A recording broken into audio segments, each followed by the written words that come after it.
శివో దాత శివో భోక్త శివసర్వం ఇదం జగత్. ఇచ్చేవాడు శివుడే, పుచ్చుకునేవాడు శివుడే.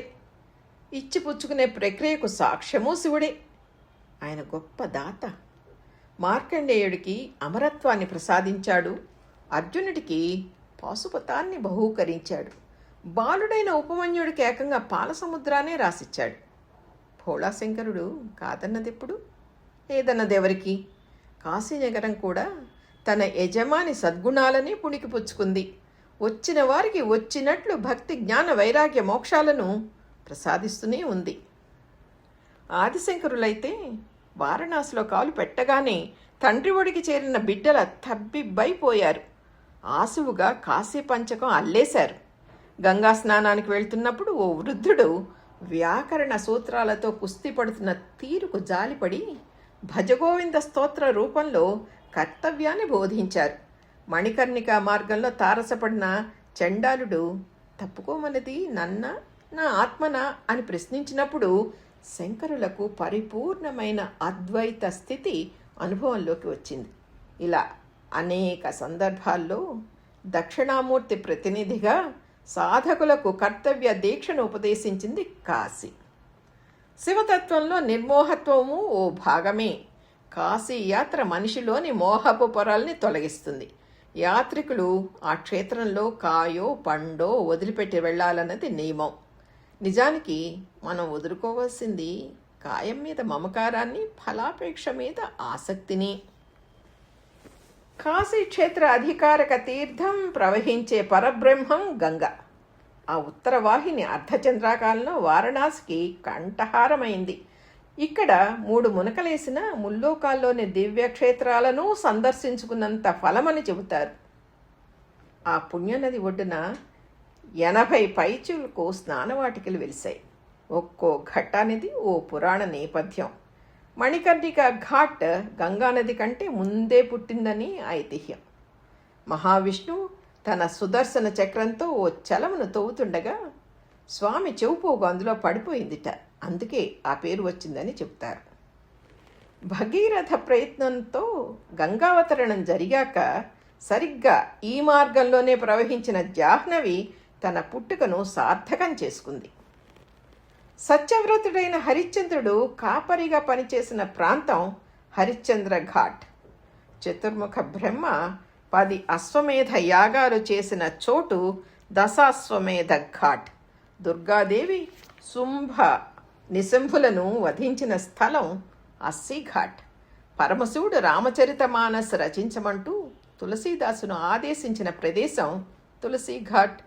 దశాశ్వమేధ ఘాట్లో సురగంగకు హారతులెత్తే కమనీయ దృశ్యాన్ని తిలకించి పులకించేందుకు సకల దేవతలు తరలి వస్తారని క్షేత్రపురాణం.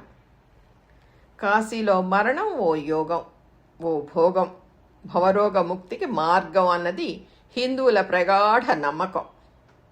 అవసాన దశకు చేరుకున్న ప్రాణుల సమక్షంలో శివగణమంతా వాలిపోతుంది. ఆ జీవి ఉక్కపోతకు గురి కాకుండా అమ్మ విశాలాక్షి తన చీర కొంగును విసనకర్రలా వీస్తుంటారు. దుండి గణపతి తన తొండంతో గంగాజలాన్ని చిలకరిస్తూ మనసుకు హాయినిస్తాడు. భృంగి స్వహస్తాలతో నుదుట విభూతి తిద్ది మరణభీతిని పోగొడతాడు. కాలభైరవుడు భైరవదండన శిక్షను రద్దు చేసినట్లు ప్రకటిస్తాడు. విశ్వనాథుడు తారకేశ్వరుడి హోదాలో కుడి చెవులో తారక మంత్రాన్ని ఉపదేశిస్తాడు. అందుకే కాశీలో పరమపదించడం అంటే నేరుగా పరమపదాన్ని చేరుకోవడమే అంటారు. ఆ భరోసా వల్లే కావచ్చు కాశీవాసులకు మృత్యుభయం ఉండదు. అక్కడ శవదర్శనం కూడా శివదర్శనం అంత మంగళకరమే. అంతిమ యాత్రలో ఎదురుపడినప్పుడు కాశీ విశ్వనాథాయ నమః అంటూ చేతులు జోడిస్తారు. స్థానిక దహన వాటికల్లోని బూడిదతో విశ్వేశ్వరుడికి భస్మాభిషేకం జరుగుతుంది. కాశీలో దుఃఖానికి చోటే లేదు.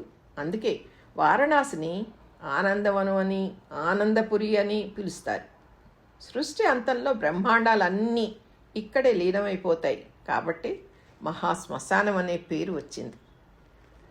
కన్నప్పకు తప్పులేదు, సిరియాడుని వదల్లేదు, అల్లమ ప్రభు తప్పించుకోలేదు. ఆ మహాభక్తులంతా అనేక కఠిన పరీక్షలను గెలిచిన వారే.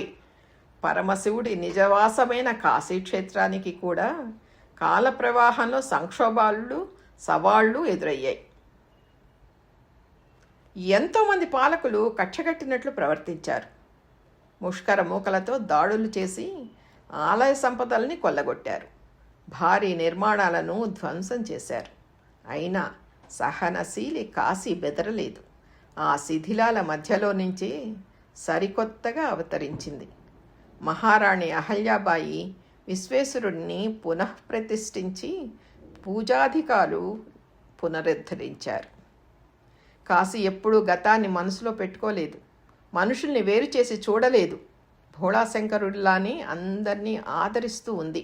ఓ సందర్భంలో తెలుగువారైన జగన్నాథ పండితరాయలు పరమత వనితను వివాహం చేసుకోవడంతో కాశీ పండితులు ఆయన్ని దర్శనానికి అనుమతించలేదు. దాంతో ఆ శివభక్తుడు మణికర్ణిక ఘట్టం దగ్గర నిలబడి గంగాలహరిని ఆసువుగా చెప్పాడు. 52 స్తోత్రాలు పూర్తయ్యేసరికి గంగ ఉప్పొంగి కింద నుంచి 52వ మెట్టు వరకు వచ్చేసింది. గంగమ్మ మెచ్చాక జంగమదేవుడు కాదనగలడా? పూర్ణ కుంభంతో స్వాగతించారు పూజారులు. భస్మాసుర రావణాసురులకే మోక్షాన్ని ప్రసాదించిన దొడ్డ మనసు ఆయనది. సామాన్య మానవులను మాత్రం క్షమించి వదిలేయకుండా ఉంటాడా? దీని ముగింపు మరో వీడియోతో.